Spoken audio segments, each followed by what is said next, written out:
Latifa, Daudi, Shabani, Ndikumana, kumbe babake. Wewe bahati yako.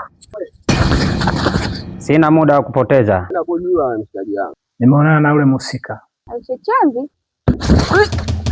Mimi baba alikukimbia. Pengine akupite. Ile kazi ulionituma tayari nimekamilisha kwa 75%. Bora nichola mwanetu au si?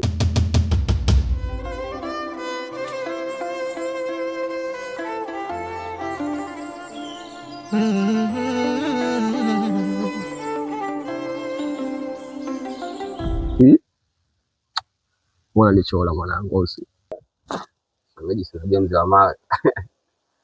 Mawe, najua mkuja na mawe tena ndio maana nikala. Muda mwingine natamani tunge na mimi na wivu, naomba unisikize kama mwanaume wako, mwanaume wako. Maneno yako yanifanya mnyonge, ninatamani nikuone everyday, ikipimwe zako.